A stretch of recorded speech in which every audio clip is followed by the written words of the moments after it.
Mummy's Choice. Udayam Varna dhotis and shirts for men and kids.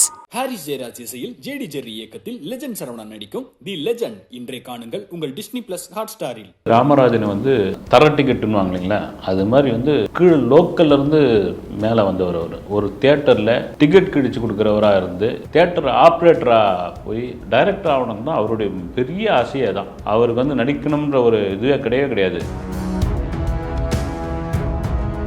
ஒரு கட்டத்தில் ராமராஜன் இல்லாமல் படம் இல்லை அப்படின்ற அளவுக்கு பெரும் பீக்கில் வராரு. என்ன பெத்த ராசா இந்த படம், அந்த படத்தினுடைய வெற்றி, அதற்கு கிடைத்த சம்பளம் திரையுலகையே ஒரு நிமிஷம் ஆடி போயிடுச்சு. ஏன்னா 1 கோடி ரூபாய் வாங்கினாரு. அவர் இவர் அசிஸ்டன்ட் டைரக்டராக இருக்கும்போது நளினி ஸ்லீவ்லெஸ் ட்ரெஸ் போட்டுன்னு வந்தவொடனே, மேடம் நாளைக்கு இதே மாதிரி ட்ரெஸ்ல வருவீங்களான்னு யதார்த்தமாக கேட்டோன்னே இவனுக்கு ஒன்றும் புரியல. மறுநாள் அதே மாதிரி வந்தோடனே இவருக்குள்ளே ஒரு ஒன் சைடு காதல் டயலாக் சொல்லி தருக்கும் போது ஒரு சாக்லேட் வச்சு கையில் கொடுப்பாராம்.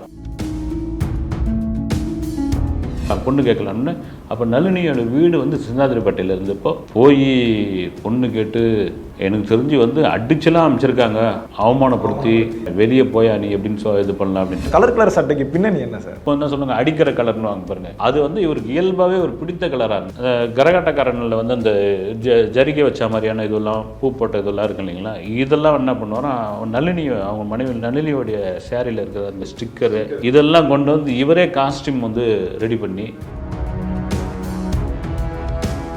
இவர் ஃபீல்ட் அவுட் ஆகிறதுக்கு காரணம் ஒரு கார் ஆக்சிடென்ட். தேர்தல் பிரச்சார கூட்டம் முடிச்சுட்டு வரும்போது ஒரு பெரும் விபத்து அந்த விபத்தில் அவருடைய டிரைவரே இறந்து போகிறாரு. இவர் பிழைப்பாரா பிழைக்க மாட்டாரான்ற அளவுக்கு ஒரு ஸ்டேஜில் கோமான்ற அளவுக்கு ஆயிடுச்சு. சார் வணக்கம். சார் வணக்கம். எப்படி சார் இருக்கீங்க? நல்லா இருக்கேன் சார். இப்போ மக்கள் நாயகன், வசூல் சக்கரவர்த்தி அப்படின்லாம் மக்களால் செல்லமாக கூப்பிடப்படுறவர் தான் நம்ம ராமராஜன். அந்த காலத்தில் ரஜினி சார், கமல் சார்லாம் பீக்கில் இருக்கப்போ அவங்களே பயப்படுற ஒரு ஆளாக இருந்தவர் தான் ராமராஜன். அப்படி பீக்கில் இருந்த ஒருத்தர் எப்படி சார் பட்டுன்னு ஃபீல்ட் அவுட் ஆகிறாரு? ராமராஜன் நீங்கள் சொல்கிற மாதிரி ஒரு என்ன சொல்லுவாங்க, தர டிக்கெட்டுன்னு வாங்கலைங்களா, அது மாதிரி கீழ் லோக்கல்லேருந்து மேலே வந்தவர். அவர் எடுத்த உடனே ஒரு ஒரு பெருநகரத்தில் இருந்தோ நகரத்தில் இருந்தோ வந்தவர் கிடையாது.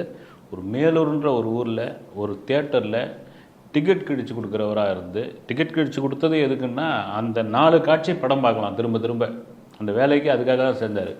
அதுலேருந்து வராமல் அப்படியே கொஞ்சம் கொஞ்சமாக மாறி தியேட்டர் ஆப்ரேட்டராக போய் ஆப்ரேட்டரை படம் ஓடிக்கிட்டு இருக்கும்போதே அந்த கேபின் வழியாக படம் பார்த்து அந்த திரைப்படத்தின் மீதான அவ்வளோ ஒரு ஆர்வம், ஆசை.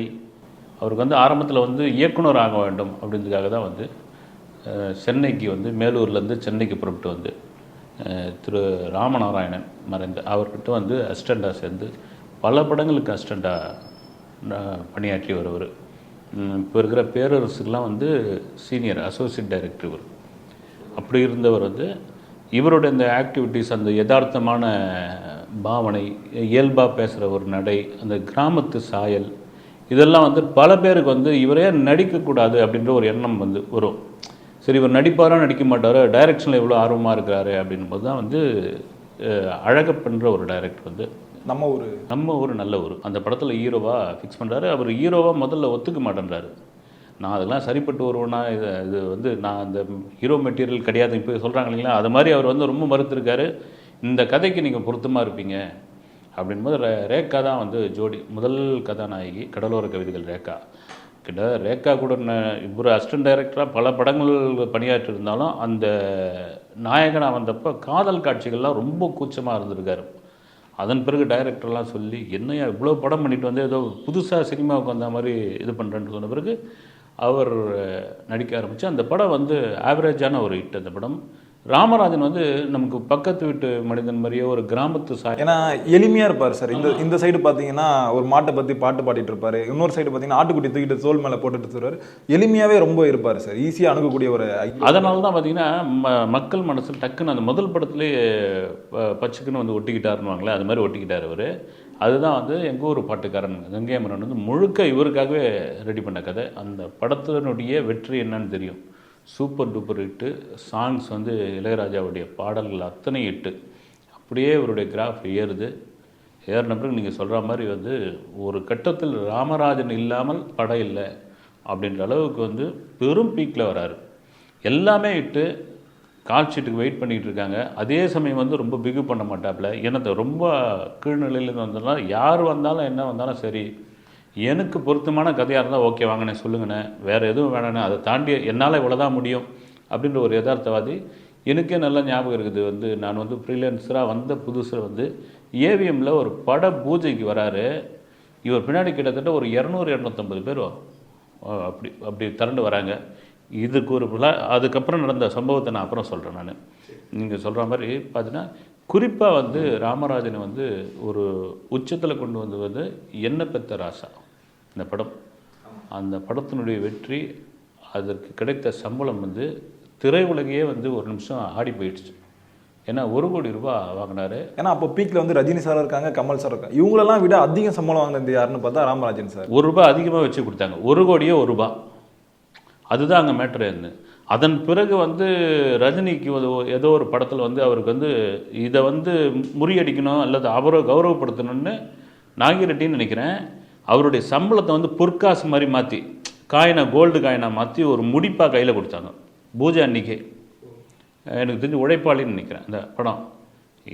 இவர் இண்டஸ்ட்ரி முழுக்க ஒரே பேச்சு, சவுத் இந்தியா முழுக்க ஒரே பேச்சு வந்து என்னையா ஒரு சாதாரண ஒரு ஆள், நீங்கள் சொல்கிற மாதிரி ஒரு மாட்டை வச்சு பாட்டு பாடுறவர், இவருக்கு டான்ஸ் ஆட தெரியாது, ஒரு லிப் மூமெண்ட் சரியாக வராது, இவர் வந்து நடிக்க சொன்னால் கூட அப்படி நடந்து போயிட்டே இது பண்ணுவார், இவர் எப்படி வந்து மக்கள் மனசில் இதுவானார் அப்படின்ற ஒரு விஷயம் தான் பார்த்திங்கன்னா இது வந்து பெரும் பேசு பொருளாக இருந்தது.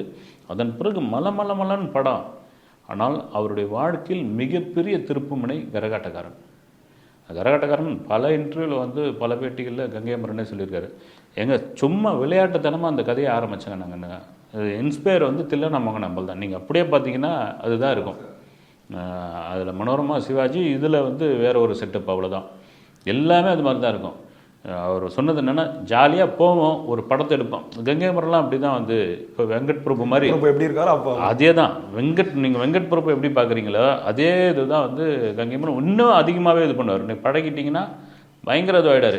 எடா வாங்கப்பா போகலாம்பா வாங்கப்பா ஒரு படம் எடுத்துகிட்டு வருவோம்பா அப்படின்னு சொல்லிட்டு அந்த படத்தினுடைய பெரும்பகுதி வந்து இப்போ இல்லை, சாலிகிராமம் அருணாச்சலம் ஸ்டுடியோவில் எடுத்திருப்பாங்க பெரும்பகுதி. அப்போல்லாம் வந்து நீங்கள் கிராமத்து செட்டு, இந்த குளம் இந்த மாதிரி எடுக்கணும்னா அப்போ சாலிகிராமம் அருணாச்சலம் ஸ்டுடியோ இருந்தது. வந்து அந்த ஸ்டுடியோனுடைய பேரன் தான் வந்து சிறுத்தை சிவா டைரக்டர், அவருடைய இதுதான்.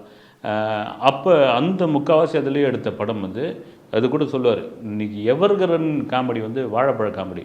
ஆமாம் சார்.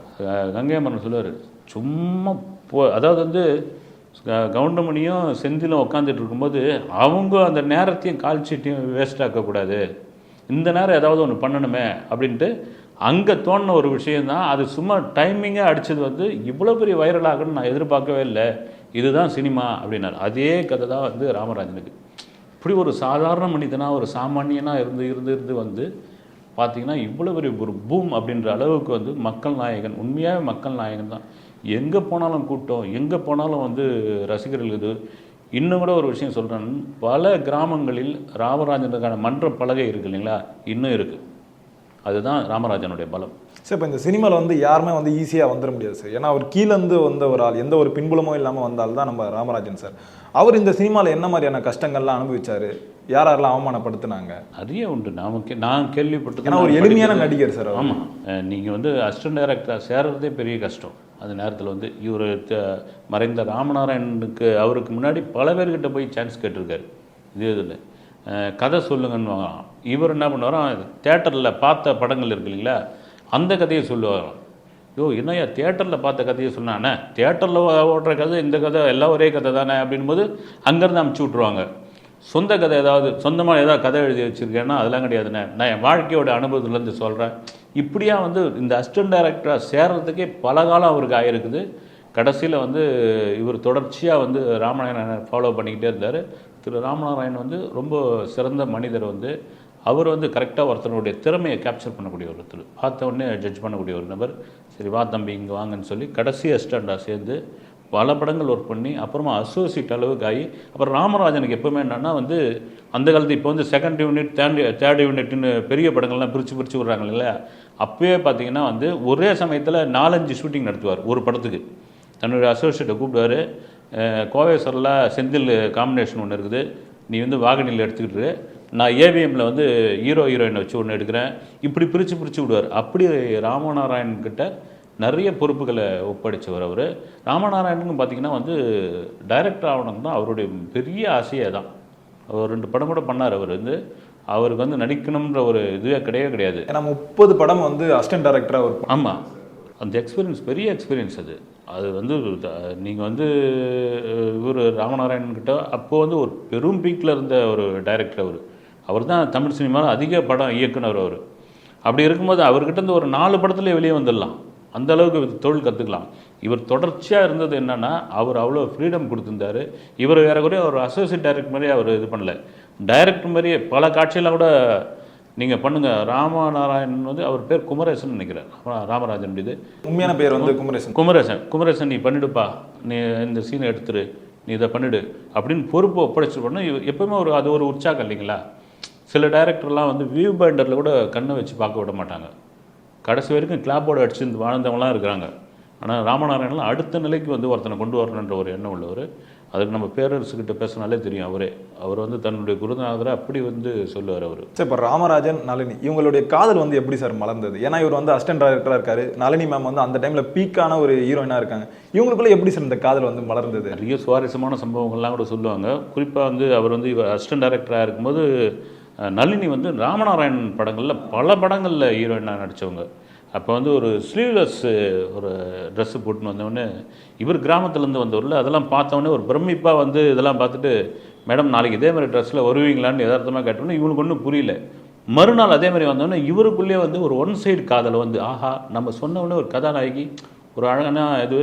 எப்போவுமே இந்த கிராமப்புறங்கள்லேருந்து பெரும்பாலும் வரவங்களுக்கு வந்து ஒரு காம்ப்ளெக்ஸ் இருந்துக்கிட்டே இருக்கும், நாம் வந்து இதுவாகலாம், நம்ம போய் பேச முடியுமா அப்படின்னு. இது மாதிரி வந்து நளினி அப்போ வந்து பெரும் பீக்கில் இருந்த ஒரு கதாநாயகி இப்படியா வந்து இதுவானோடனே இவருக்கு வந்து என்ன ஆகிட்டார், ஒன் சைடாகவே நளினியை விரும்ப ஆரம்பிச்சிட்டாரு. அப்போ வந்து அசிஸ்டன்ட் டைரக்டர் போய் டைலாக் சொல்லி தரணும். இவர் வந்து நல்லா டைலாக் சொல்லி தரும்போது ஒரு சாக்லேட் வச்சு கையில் கொடுப்பாராம். கொடுத்த உடனே இதெல்லாம் பார்த்து அப்புறம் என்னதாங்க உங்களுக்கு பிரச்சனை அப்படின்னா, உங்களை நான் லவ் பண்ணுறேன் அப்படின்னா அந்த கேட்ட விதம், அந்த வெள்ளந்தியான ஒரு குணம், இதெல்லாம் வந்து நளினிக்கு பிடிச்சி போய் 2 பேருமே வந்து ஒரு மானசீகம். ஏன்னா அவங்க வீட்லேயே போய் பொண்ணு கேட்டிருக்காங்க. ஆமாம், அது ஒரு கதையே இருக்குது. வந்து ராமநாராயணன் வந்து தன்னுடைய நண்பர்கள், ஒரு சில ப்ரொடியூசர்ஸு, சில அசிஸ்டன்ட் டைரக்டர் இவங்ககிட்டலாம் சொன்னப்போ, சரி இப்படி மூடியாக இருந்தால் எப்படி வந்து நீங்கள் போயிட்டு அவங்கக்கிட்ட கேட்கலாம், பொண்ணு கேட்கலாம்னு. அப்போ நளினியோட வீடு வந்து சிந்தாதிரிப்பட்டைன்னு நினைக்கிறேன். சிந்தாதிரிப்பட்டையில் இருந்தப்போ போய் பொண்ணு கேட்டு எனக்கு தெரிஞ்சு வந்து அடிச்செல்லாம் அமைச்சிருக்காங்க, அவமானப்படுத்தி வெளியே போயா நீ எப்படின்னு இது பண்ணலாம் அப்படின்ட்டு. ஏன்னா அந்த சமயம் வந்து அந்த ஒரு பொதுவாக வந்து நளினின்னு சொல்ல ஒரு நடிகை வந்து நடிக்க வந்திருக்காங்கன்னா அந்த வீட்டோட சம்மதத்தோடு தான் வந்திருப்பாங்க. அதுவும் ஒரு பீக்கில் வந்து பணம் கொட்டுன்னு கொட்டியிருக்குன்னா அவங்க கல்யாணத்தை நடத்தி அந்த கேரியரை முடிக்க பார்ப்பாங்களா அவங்க ஃபேமிலி. 2வது ராமராஜன் வந்து பார்க்குறதுக்கு அந்த கிராம சாயல் அப்போ இன்னும் வளரல, அப்போ தான் ஆரம்ப கட்ட காலம், இதெல்லாம் மனசில் வச்சுக்கிட்டு அவங்க வந்து அவமானப்படுத்தினோன்னு இது நளினிக்கு பெரிய ஒரு மன குமரலாகி, கட்டினா அவரை தான் கட்டுவேன், இல்லைன்னா அவளை தான் அடம் பிடிச்சி பெரிய இதுவலாகி உன் சினிமா கேரியரே போயிடுனா அதை பற்றி கவலையே கிடையாது எனக்கு. என்னை வந்து அப்படி ஒருத்தர் லவ் பண்ணியிருக்காரு, வந்து ஒரு ஜென்டிலாக வந்து ஒரு பொண்ணு கேட்குறாரு, என்கிட்ட கூட அப்படி ஒரு தப்பான அப்ரோச் பண்ணிட்டு எதுவுமே பண்ணலை. ஒரு நடிகையாக வந்து என்ன வேணாலும் என்னை சீண்டி இருக்கலாம், ஒரு இதோ கூட கிடையாது கண்ணுன்னு சொல்லி ஏற்கனவே அவங்க வந்து ஓடியே போயிட்டாங்க. ஓடி போயிட்டு அப்போ வந்து ஓடி போய் தான் திருமணமே பண்ணி. ஆமாம், திருமணம் பண்ணி எம்ஜிஆருக்கு விஷயம் தெரிஞ்சு அவர் வந்து ராமராஜன் வந்து எம்ஜிஆருடைய மிக தீவிர பக்தர் அவர். அப்புறம் கூப்பிட்டு ஒரு ரிசப்ஷன் வச்சு அந்த ரிசப்ஷனில் அவரே கலந்துக்கிட்டு உங்கள் 2 பேருக்கு நான் ஆதரவாக இருக்கிறேன், நீங்கள் கவலைப்படாதீங்கன்னு சொல்லி அந்த மன வாழ்க்கையை ஆரம்பிச்சு. சார் இவ்வளோ லவ் பண்ணியிருக்காங்க, அப்புறம் ஏன் சார் இவங்க 2 பேர் பிரிந்தாங்க? அது பிரிஞ்சதுக்கு வந்து 1000 காரணங்கள் வந்து ஒவ்வொரு விதமாக ஒவ்வொன்று சொன்னாலும் ஒரு நிஜமான காரணம் என்னென்னா, அப்படிலாம் வந்து அவங்க 2 பேரும் பெரும் எதிர்த்து சண்டை போட்டு குடும்பிப்பிடி சண்டை போட்டு அந்த சண்டையை வந்து தெருவுக்கு கொண்டு வந்து மீடியாக்களை பரப்பிலாம் ஒன்றும் இது ஆகலை. இயல்பாக வந்து ராமராஜனுக்கு வந்து சினிமா மீது ஒரு பெரிய தாக்கம் உண்டு. நளினிக்கு வந்து குழந்தைகள் மீது ரொம்ப பிரியம் உண்டு. 2 பசங்க மேலே வந்து ட்வின்ஸு, ஆணும் பெண்ணும், அந்த குழந்தைங்க மேலே.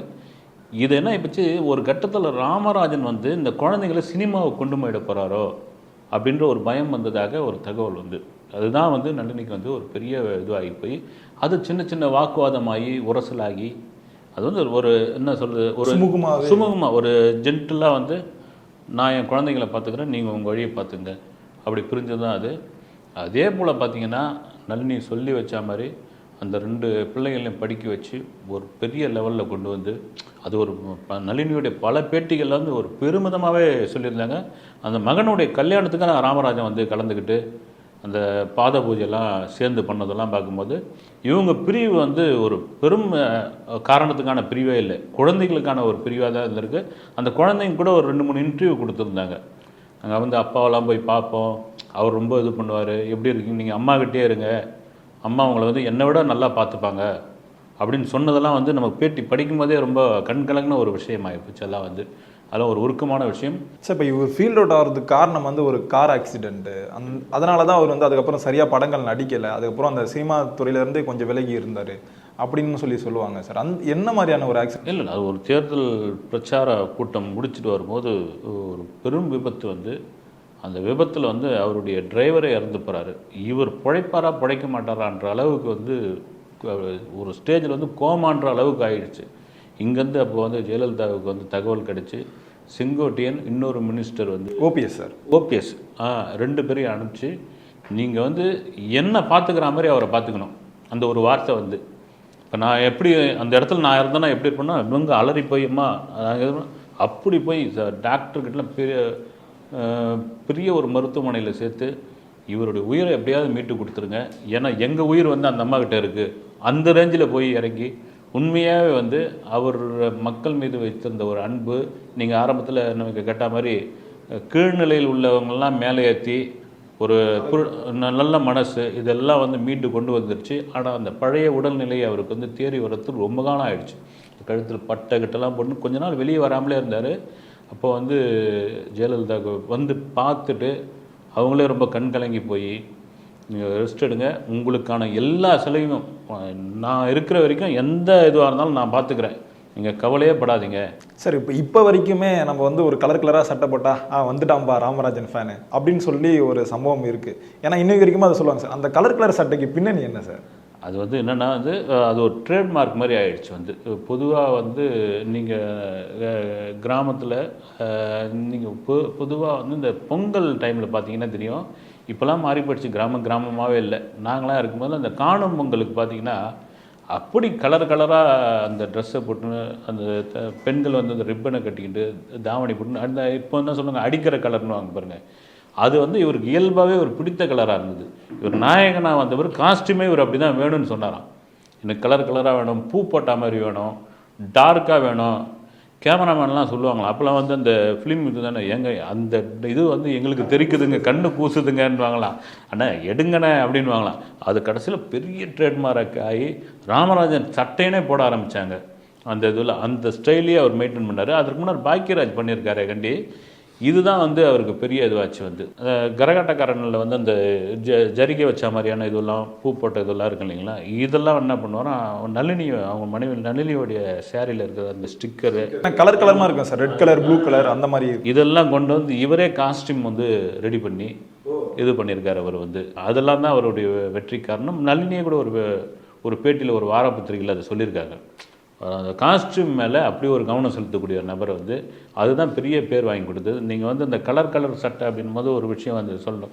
நீங்கள் இடையில் வந்து படங்களே இல்லாமல் வந்து ராமராஜன் எங்கே இருக்கிறாருன்னே தெரியாத அளவுக்கு ஆயிடுச்சு. அவர்கிட்ட ஒரு கொள்கை இருக்குது, என்னென்னா 44 படம் ஹீரோவாக நடிச்சிட்டாரு, இன்னும் 6 படம் நான் ஹீரோவாக நடிச்சுட்டு 50 படத்தை கம்ப்ளீட் பண்ண பிறகு தான் நான் கேரக்டர் ரோல் பண்ணுவேன் அப்படின்னு. கேரக்டர் ரோலுக்கு அவ்வளோ வாய்ப்புகள் வந்தது, பல படங்கள் நடிக்கவே முடியாது அப்படின்னு ரொம்ப திடமாக மறுத்துட்டார். அவருடைய நண்பர்கள்லாம் போய் கூட சொல்லி கூட எனக்கு 50 படம் நான் ஹீரோவை கம்ப்ளீட் ஆன பிறகு தான் பண்ணுவேன்னு. இடையெல்லாம் கூட ஒரு பேச்சு வந்து ராமராஜன் வந்து ரொம்ப திமிர் பிடிச்சிருக்காரு அப்படிலாம் கிளம்புனாங்க. அவர் எங்கே இருக்கிறாருன்னே தெரியாத அளவுக்கு ஆகிப்போச்சு. போரூரில் ஒரு சிங்கிள் பெட்ரூமில் வந்து தன்னுக்கு வந்து ஒரு உதவியாளர் ஒரு பையனை வச்சுக்கிட்டு இருந்திருக்காரு. அப்போ தன்னுடைய சட்டையெல்லாம் வந்து எதிர்க்க வந்து ஒரு கடையில் ஒரு வண்டி கடையில் அயன் பண்ணுற கடையில் கொடுத்து அனுப்புவாராம்.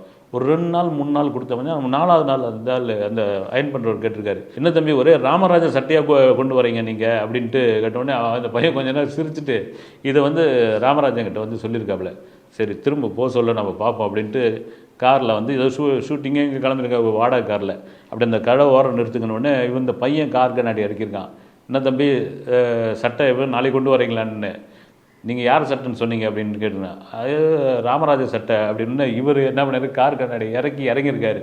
அந்த அயன் பண்ணுற மிரண்டு போய் சார் உண்மையாக உங்கள் எந்ததாங்க அப்படின்னு சொல்லி அங்கே ஃபோட்டோலாம் எடுத்துக்கின சம்பவங்கள்லாம் வந்து இருக்குது. வந்து அந்த சட்டை வந்து எந்த அளவுக்கு போய் ஃபேமஸ் ஆகிருக்கு பாருங்கள் சார். சீக்கிரம் வந்து ராமராஜன் சார் வந்து ஒரு பெரிய கம்பேக் கொடுக்கணும் சார். நிச்சயமாக. Mummy's Choice. Udayam Varna Dhotis and Shirts for men and kids. Harris Jayaraj இசையில் ஜேடி ஜெர்ரி இயக்கத்தில் லெஜண்ட் சரவணன் நடிக்கும் தி லெஜண்ட் இன்றை காணுங்கள் உங்கள் டிஸ்னி பிளஸ் ஹாட் ஸ்டாரில்.